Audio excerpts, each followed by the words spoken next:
오늘은 이번 창세기 24장. 이런 창세기 24장은 창세기에서 제일 긴 장입니다. 대체 무슨 이야기이기에 이렇게 길게 기록을 하나. 이런 이 24장의 내용은 아브라함의 그 마지막 사역이 되겠습니다.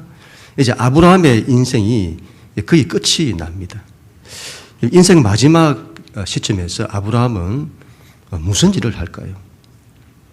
우리 오늘 말씀 1절 말씀인데 우리 하나님 말씀 같이 읽도록 하겠습니다. 1절 시작.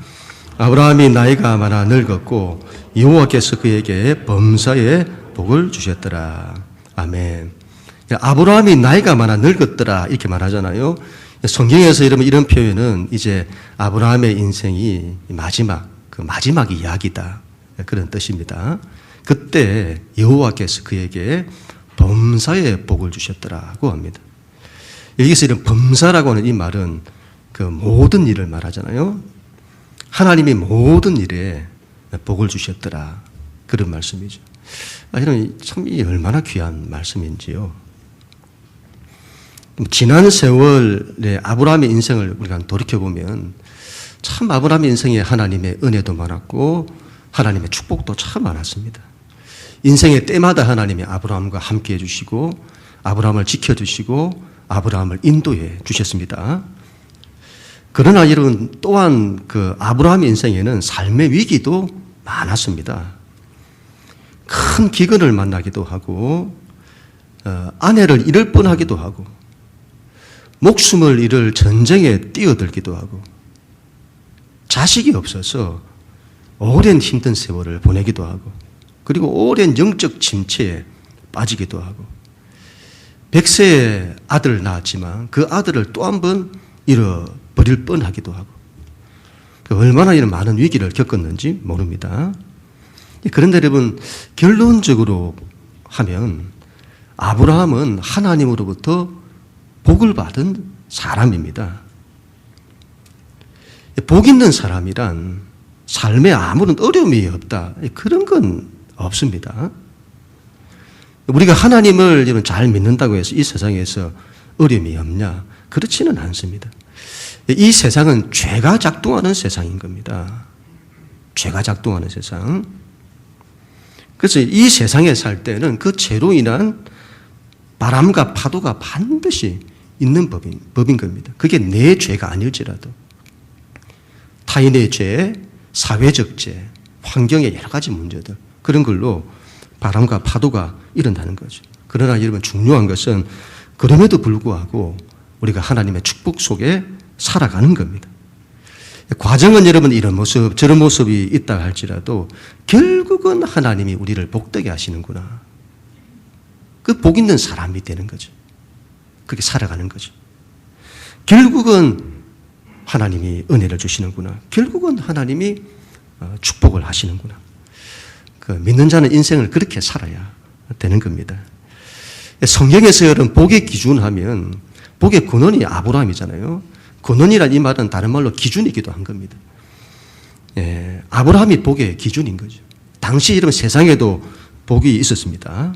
그러나 성경은 그런 세상적인 복을 복이라고 하지 않습니다. 복 있는 사람은 누구인가? 바로 아브라함과 같은 사람인 겁니다. 제가 주중에 인도 선교를 하시는 목사님, 국내에서 인도 선교를 위해서 많이 애쓰시는 그 목사님의 그 영상을 하나 보았는데,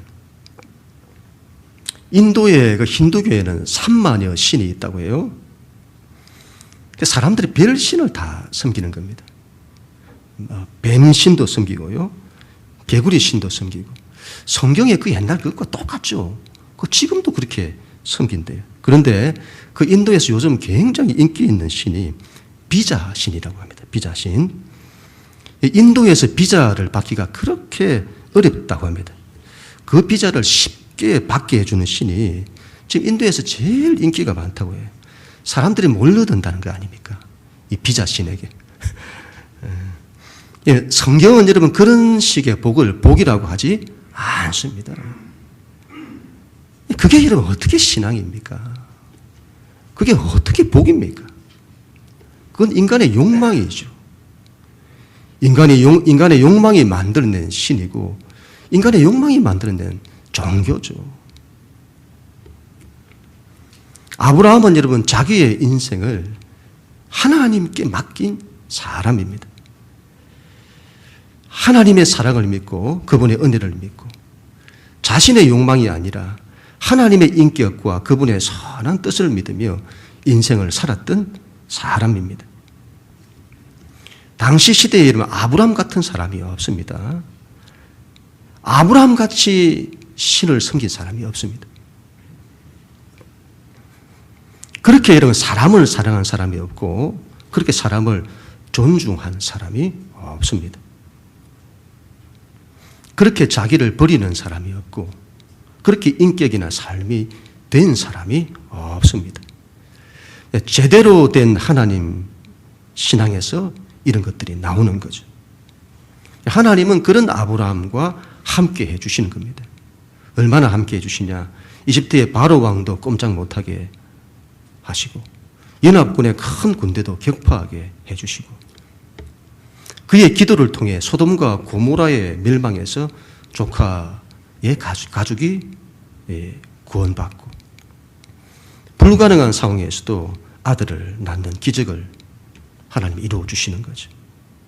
하나님이 그 사람과 함께 하셔서 그를 지켜내시고 보호하시고 그를 통해서 당신의 선한 뜻을 이루시는 겁니다. 그런 걸 복이라고 하는 거죠. 그게 진정한 복이다. 아브라함이 인생 마지막까지 복 있는 사람으로 살았던 것처럼 우리도 이런 그렇게 살아야 합니다. 삶에 이런저런 여러분 바람과 파도가 있다 할지라도 여러분 흔들리지 마시고 좀 흔들리면 그 뒤에 다시 또 중심을 잡고 다시 또 흔들리지 마시고 그렇게 했으면 좋겠다 싶습니다. 끝까지 여러분 믿음으로 일어서야 합니다. 여러분 결국은 하나님이 우리를 지키십니다. 하나님 우리를 축복하십니다. 하나님께서 그에게 범사에 복을 주셨더라. 모든 일에 복을 주셨더라. 우리도 그런 사람 다 될 수 있기를 바랍니다. 2절부터 4절 말씀인데 우리 하나님 말씀 같이 읽습니다. 시작. 아브라함이 자기 집 모든 소유를 맡은 늙은 종에게 이르되 청하건대 내 허벅지 밑에 내 손을 넣어라.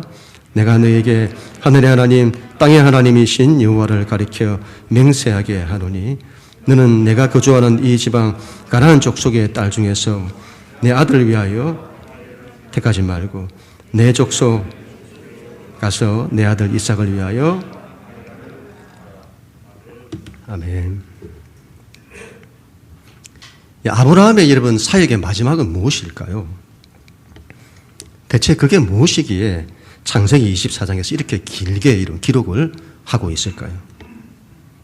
그 내용을 보면 바로 그의 아들이던 이삭의 아내, 배우자를 구하는 이야기입니다. 평생 이러면 하나님의 약속을 붙들고 하나님 나라 비전을 위해서 살았던 아브라함입니다. 이제 자기 대가 끝이 납니다. 그 시점에서 아브라함은 아들 이삭이 대를 이어 하나님의 약속과 하나님 나라에 대한 비전을 이루기를 원하는 겁니다. 그래서 아들 이삭이 그런 믿음의 가정을 이룰 수 있도록 그의 아내를 구하는 거죠. 이 고대 근동에서는 자녀의 기로는 부모가 결정을 그때 했습니다. 아브라함은 그 일을 그가 신뢰하는 종에게 맡깁니다.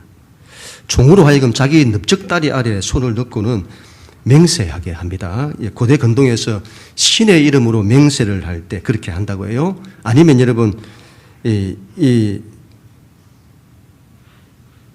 넓적다리 아래라는 이 말은 사타구니 그 사람의 생식기에 대한 완곡한 표현인데 사람의 몸에서 이 생식기가 유일하게 생명을 상징하잖아요. 그래서 그게 손을 놓고 맹세했다는 것은 생명을 걸고 맹세하게 하는 거죠. 아브라함이 너는 이 땅에서 아들의 아내를 구하지 마라. 가나안 땅에서 아들의 배우자를 구하지 마라. 내 고향 내 족속에게로 가서 그곳에서 아들의 아내를 구해라. 그렇게 말하는 겁니다. 가나안 땅에 이런 좋은 여자가 없어서 그럴까요? 그렇지는 않겠죠. 그 땅에도 이러면 좋은 여자들이 있었을 겁니다. 그러나 하나님께 관심이 있고 하나님의 비전에 관심 있는 여자는 없는 겁니다. 아브라함이 그 땅에서 지금까지 75년의 세월을 살아왔지만 자기보다 먼저 죽은 자기 아내 사라와 같은 여자는 없는 겁니다. 자신과 함께 인생을 같이 하고 하나님의 약속을 같이 품고 하나님의 비전을 같이 이룰 여자는 그 땅에 없는 겁니다. 아브라함은 여러분 갈대아 우르 땅을 아버지와 가족들, 그 시족이라고 하죠. 함께 그 갈대 우르 땅을 떠났습니다. 중간에 하란이라고 하는 곳에 머물렀는데 여러분 그들의 시족이 그 주변에 정착하고 있었던 겁니다. 하나님 신앙을 위해 갈대아 우르 땅을 떠났던 그들인 겁니다. 그들에게서 아들의 아내를 구하려는 겁니다. 인생 마지막 시기를 보내면서 아브라함의 이런 간절한 소원은 무엇이었을까요? 아브라함은 자식에게 무엇을 물려주기 원했을까요? 바로 하나님 신앙이죠. 믿음의 대를 이어가는 겁니다. 아들이 믿음의 가정을 이루는 겁니다. 이게 아비의 간절한 소원인 거죠. 아브라함의 간절한 소원은 이 아들 이삭이 믿음의 가정을 이루어서는 하나님의 약속을 붙들고 하나님 나라의 비전을 위해 살기를 원했던 겁니다. 여러분, 그 자녀 교육에 대해서 우리나라 엄마만큼 열심히 있는 사람이 세상에 없죠. 자녀에 대한 특심을 가진 사람들이 우리나라 엄마들입니다. 아무리 세상이 뒤집어져도 코로나와 같은 이 엄청난 사태로 세상이 그렇게 힘들어도 자녀에 대한 교육만큼은 놓지 않는 게 우리나라 엄마들인 겁니다. 교회에서 기도회를 하면 가장 뜨거운 기도가 자녀를 위한 이 기도회라고 하잖아요. 제가 아는 사모님 한 분도 이 지역에서 어머니 기도회 이런 지부 사역을 하는 분이 계시는데 그런 기도가 전국적으로 일어났다는 거잖아요. 이게 전국적으로 일어났다는 것은 그만큼 자녀에 관심이 많다는 거죠. 얼마나 뜨겁게 기도를 하는지, 기도를 어떻게 해야 되는지를 보고 싶으면 그 어머니 기도회를 가라, 이런 말이 있다고 하잖아요. 뜨겁게 기도하는 겁니다. 자녀의 성공을 위해서 기도하죠. 자녀의 진로를 위해서 기도합니다. 좋은 대학에 들어가고 좋은 회사에 들어가고 잘 먹고 잘 살기를 그렇게 기도합니다. 그런데 여러분, 자녀의 신앙을 위해서는 잘 기도하지 않습니다. 자녀가 정말 하나님을 잘 믿도록, 자녀가 정말 하나님 나라를 위해 살도록, 삶에 그 어떤 고난이 있다 할지라도 이겨내고 하나님 나라의 비전을 위해 살도록 기도하는 그런 글은 없는 거죠. 아브라함은 여러분 정말 복 있는 사람이 틀림이 없습니다. 그는 그걸 위해 기도하는 거죠. 아들이 정말 하나님만 의지하고 하나님의 약속을 붙들고 하나님 나라 비전을 위해 살기를 원하는 겁니다. 그게 아비인 아브라함의 간절한 소원이었습니다. 아브라함이 여러분 당시 세상에서 얼마나 유력한 사람이었는지를 기억을 해야 합니다. 아브라함을 지금으로 하면 세상의 부귀와 영화를 다 가진 사람입니다. 아브라함이 얼마나 거부였는지를 알아야 합니다. 그리고 당시 가나안 땅에서 얼마나 인정받은 사람이었는지를 알아야 합니다. 세상 사람들이 부러워할 걸 다 가진 사람입니다. 그런데 그런 그가 자식에게 재산을 물려주는데 목적이 있지 않습니다. 자식이 성공하는 데 목적이 있지 않습니다. 자식이 돈 많이 버는데 목적이 있지 않습니다. 그는 자식의 믿음에 관심이 있습니다. 그 자식이 믿음의 대를 이어 가정을 이루는 것에 관심이 있습니다. 당시 아브라함 정도의 명성이라고 하면 그 땅에서 이름난 집안과 결혼 관계를 맺을 수 있었을 겁니다. 유명한 정치인이나 유명한 기업인이나 그런 집의 여자와 결혼시킬 수도 있었을 겁니다. 그러나 아브라함은 그렇게 하지 않습니다. 아브라함의 가장 큰 관심은 하나님 신앙입니다. 그 하나님이 이루실, 그 하나님 신앙을 이룰 아들, 그리고 그 하나님 신앙을 같이 이루어 믿음의 가정을 이루고 믿음의 대를 이어갈 그 아들의 아내를 구하기를 그토록 기도하고 원했던 것이죠. 제가 이런 아브라함의 인생 마지막 이야기를 묵상하면서 참 많은 은혜를 받았습니다. 그리고 아브라함은 정말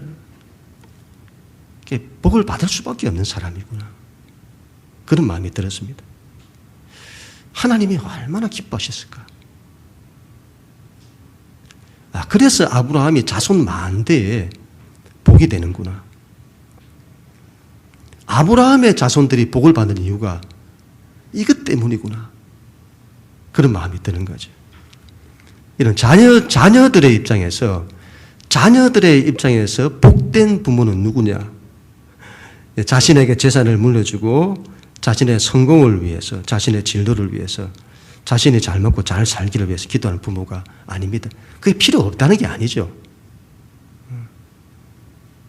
그러나 그것보다 더 중요한 것이 자신의 엄마 아빠가 나의 믿음을 위해서 기도하고 평생 내가 하나님을 잘 믿도록 기도하고 하나님 잘 섬기도록 기도하고 하나님의 뜻을 이루도록 기도하고 하나님의 비전을 이루도록 기도하고, 그런 걸 또 기도를 드리면 자식은 부담스러워할지 모르겠습니다만 이 자녀들은 그게 복이라는 것을 알아야 되는 겁니다. 그걸 위해서 믿음의 사람을 만나 믿음의 가정을 이루도록 부모가 나를 위해서 그렇게 기도하는 겁니다. 그런 부모의 기도는 결코 땅에 떨어지지 않습니다. 그 자녀는 복을 받는 겁니다. 종이 이렇게 말하는 거죠. 그 여자가 오기를 거절하면 어떻게 해야 합니까? 오기를 거절하면 주인의 아들을 그것으로 데리고 가야 합니까? 그러자 아브라함의 말이 그렇게 하지 마라. 결혼을 위해서, 가정을 이루기 위해서 약속의 땅을 떠나서까지 가정을 이루는, 그래서는 안 된다. 여기로 와서 하나님의 약속을 이룰 배우자를 구해야지. 약속의 땅을 포기하고 결혼할 배우자 때문에 세상으로 가는, 그래서는 안 된다. 그런 사람 많잖아요. 하나님 잘 믿다가 결혼 때문에 그 남자를 사랑한다고, 그 여자를 사랑한다고, 그 남자와 그 여자가 사랑하는 사람이 내가 하나님 믿는 걸 안 좋아하니까 그걸 위해서 하나님도 포기하고 하나님 신앙도 팽개치고, 그래서는 안 된다, 이걸 말하는 거죠. 어떻게 하나님 신앙이 그것보다 못한 거냐? 하나님 신앙이 이런 2순위가 되면 안 되는 겁니다. 언제나 1순위여야 합니다. 그런데 하나님 신앙이 언제부터 뒷간으로 밀려났어요? 우리 삶의 2순위. 하나님을 믿는다는 사람들도 2순위. 하나님 신앙을 가장 크게 가르쳐야 합니다. 하나님을 가장 귀하게 여겨야 합니다. 그래야 하나님으로부터 귀하게 여김을 받습니다. 하나님을 가볍게 여기고 하나님을 대수롭지 않게 여기는 사람은 하나님으로부터도 그렇게 취급받습니다. 하나님이 그 사람을 그렇게 취급한다는 것이 아니라 자신이 그렇게 만드는 겁니다. 그런 사람 취급받도록. 마태복음 10장 32절 33절에 누구든지 사람 앞에서 나를 시인하면 나도 하늘에 계신 내 아버지 앞에서 저를 시인할 것이요. 누구든지 사람 앞에서 나를 부인하면 나도 하늘에 계신 내 아버지 앞에서 저를 부인하리라. 아브라함이 이런 복의 근원이 되고 자손 만대로 복이 되고 모든 민족이 복을 받는 것은 다 이유가 있습니다. 하나님의 신앙을 가장 귀하게 여겼기 때문입니다. 우리들은 그런 믿음을 가져야 합니다. 그런 믿음을 가르치고 전해야 합니다. 믿음의 대를 이어가야 합니다. 마지막으로 6절, 7절 말씀입니다. 같이 읽습니다. 시작. 아브라함이 그에게 이르되 내 아들을 그리로 데리고 돌아가지 아니하도록 하라. 하늘의 하나님 여호와께서 나를 내 아버지의 집과 내 고향 땅에서 떠나게 하시고 내게 말씀하시며 내게 맹세하여 이르시기를 이 땅을 내 씨에게 주리라 하셨으니 그가 그 사자를 너보다 앞서 보내실지라. 내가 거기서 내 아들을 위하여 아내를 택할지니라. 종은 여러분, 아브라함의 이 말을 들었을 때 막 염려가 일어나는 겁니다. 가서 좋은 여자를 만났는데 그 여자가 여기로 안 온다고 하면 어떻게 하지?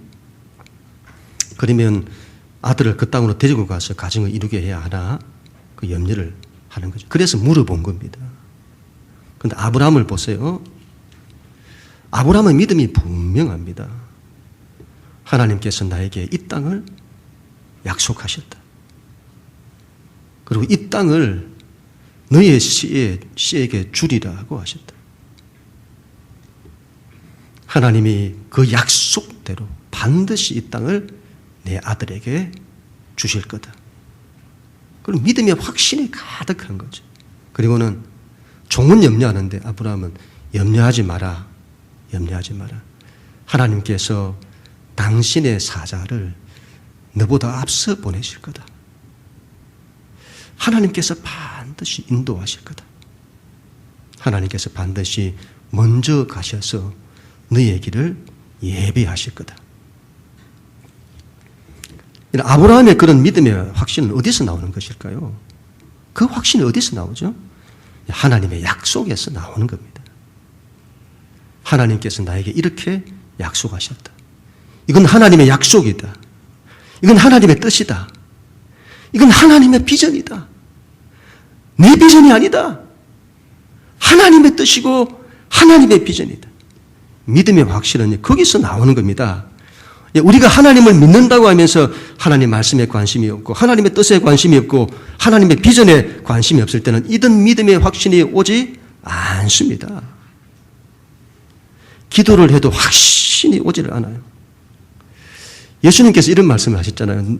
너희는 먼저 그의 나라와 그의 일을 구해라. 그래야 모든 것이 다 더하여질 거다. 하나님의 나라와 의를 위해서 기도하라는 것이 여러분 그 이유가 여기에 있는 겁니다. 우리를 위해서 그렇게 하시는 거죠. 그래야 우리에게 믿음이 오는 겁니다. 그래야 우리에게 믿음의 확신이 오는 겁니다. 믿음의 확신. 이건 된다. 이 말이에요. 이건 된다. 하나님이 반드시 지키신다. 담대히 선포되는 겁니다. 선포가 되어져요. 하나님이 나와 함께 하실 것입니다. 하나님이 내 가정과 함께 하실 것입니다. 하나님이 내 자녀를 축복하실 것입니다. 함께 하실 것입니다. 선포되는 것이에요. 믿음의 확신으로. 그리고 그 믿음의 확신대로 하나님은 먼저 앞서가셔서 길을 예배하시는 겁니다. 아들을 위해서 좋은 아내를 먼저 하나님이 앞서가셔서 예배해 주시잖아요. 그리고 그 아내와 함께 좋은 가정을 이루도록 만들어 주시잖아요. 그리고 믿음의 대를 이어서 복을 받도록 만들어 주시잖아요. 그 아들이 아버지 아브라함처럼 복이 되게 해 주시잖아요. 그 아들을 통해 큰 민족을 이루도록 만들어 주시잖아요. 모든 민족이 세상 사람들이 그로 하여금 복을 받도록 만들어 주시잖아요. 오늘 우리가 아브라함의 인생의 이런 마지막을 보았는데 두 가지를 꼭 기억했으면 좋겠습니다. 첫 번째는 오직 믿음으로 일어서야 합니다. 우리의 인생 마지막까지 신앙은 믿음에서 믿음으로. 그래서는 평생 여러분 복 있는 사람이 되어야 합니다. 삶에서 일어나는 그 어떤 바람과 파도에도 흔들리지 않아야 합니다. 결국은 하나님이 우리와 함께 하십니다. 결국은 하나님이 나를 복되게 하시는 겁니다. 범사에 복을 주셨더라. 그 말씀이 우리에게도 그대로 이루어지기를 간절히 소원합니다. 두 번째로는 자식들도 복 있는 사람 이런 되게 해야 합니다. 다른 거 이름 물러주려고 하지 마세요. 평생 하나님 사랑받고 그 하나님 사랑받고 사랑하고 은혜 받고 하나님의 축복받는 사람으로 살아가도록 해야 합니다. 하나님 잘 믿고 하나님 잘 신앙하고 하나님의 뜻을 이루고 하나님 나라의 비전을 위해 살도록 기도해야 합니다. 믿음의 대를 이어가도록 해야 합니다. 그게 이런 자녀를 위한 가장 큰 축복입니다. 그는 우리 모두가 다 될 수 있기를 주님 이름으로 간절히 축원합니다.